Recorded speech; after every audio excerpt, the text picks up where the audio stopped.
జరగబోయే సిద్ధం సభ 1 గంట తర్వాత ప్రారంభమవుతుంది. ఈ సభలో ప్రధానంగా మన ప్రీతం నాయకుడు ముఖ్యమంత్రి జగన్మోహన్ రెడ్డి గారు ఒక రాష్ట్ర ప్రజలకంతా కూడా ఒక సందేశాన్ని ఇస్తాడు. ఇది అతి పెద్ద ఎన్నికల సభగా నిర్వహించబడుతూ ఉంది. తప్పకుండా రేపు జరిగే సభ రాష్ట్ర ప్రజలందరికీ కూడా, ముఖ్యంగా వైఎస్ఆర్ కాంగ్రెస్ పార్టీ శ్రేణులకు ఒక మంచి సందేశాన్ని ఇవ్వబోతూ ఉంది. ఇది జరిగిన తర్వాత రాష్ట్రంలో వైఎస్ఆర్ కాంగ్రెస్ పార్టీ ఎన్నికలు ఊపందుకొని ప్రజల ముందుకు పోయే పరిస్థితి ఉంటుంది. అంచేత ఈ సభను ప్రతిష్టాత్మకంగా తీసుకొని నిర్వహిస్తూ ఉన్నాం. ఇది చాలా పెద్ద విజయం అవుతుందని చెప్పి మా అంచనాలు.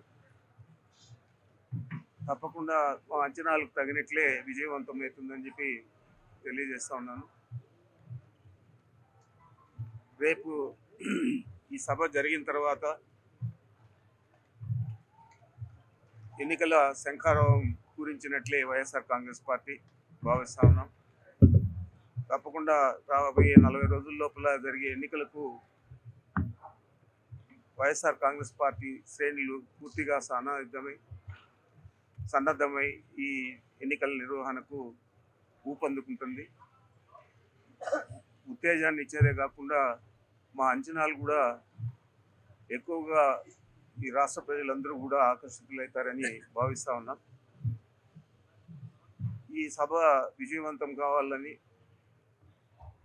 మా మాదిరే మీరు కూడా కోరుకోవాలని చెప్పి మీడియా మిత్రులందరినీ కూడా కోరుకుంటా ఉన్నాను.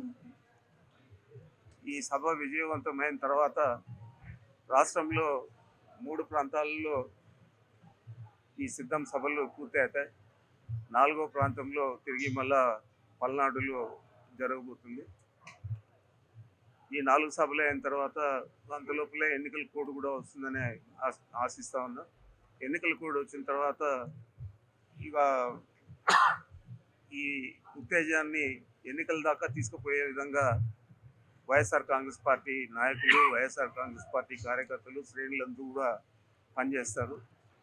తప్పకుండా గత ఎన్నికల్లో వచ్చిన రిజల్ట్స్ కంటే కూడా ఎక్కువగా స్థానాలు పొందడానికి ఈ సభ ఊతమిస్తుందని చెప్పి భావిస్తూ ఉన్నాం. మరి ముఖ్యమంత్రి గారు ఇవ్వబోయే సందేశం కూడా రాష్ట్ర ప్రజలకు అందరికీ కూడా దశాదిశ నిర్దేశాన్ని చేస్తుందని చెప్పి భావిస్తూ ఉన్నాం.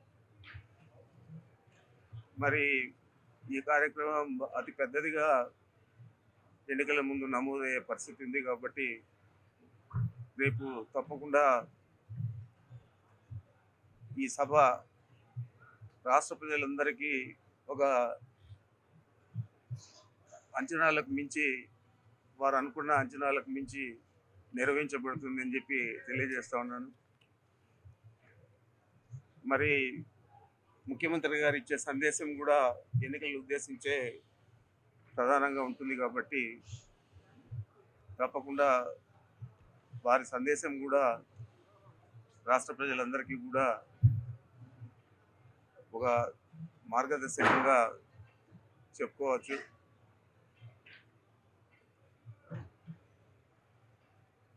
మరి గతంలో ఎప్పుడూ లేని విధంగా ఇంత పెద్ద సభను నిర్వహించడం అనంతపూర్ జిల్లాలో, మరీ ముఖ్యంగా ఈ ఉభయ అనంతపూర్ జిల్లాలు, సత్యసాయి జిల్లా అండ్ అనంతపురం జిల్లాలో నిర్వహించబడేదే కాకుండా అన్ని జిల్లాల నుంచి దాదాపు 7 పార్లమెంటరీ నియోజకవర్గాలు, 7 నియోజకవర్గాల నుంచి ఇక్కడ వైఎస్ఆర్ కాంగ్రెస్ పార్టీ శ్రేణులంతా కూడా పాల్గొంటారు. ప్రధానంగా శాసనసభ్యులు, పార్లమెంట్ సభ్యులు, శాసనసభ కోఆర్డినేటర్లు, పార్లమెంటరీ కోఆర్డినేటర్లు, శాసన మండలి సభ్యులు, మా పార్టీ శ్రేణులు వివిధ హోదాల్లో పార్టీలో పనిచేస్తా ఉన్న నాయకులు అందరూ కూడా దీంట్లో పాలు పంచుకుంటారని చెప్పి మీ అందరికీ కూడా తెలియజేస్తాం. అదే సీఎం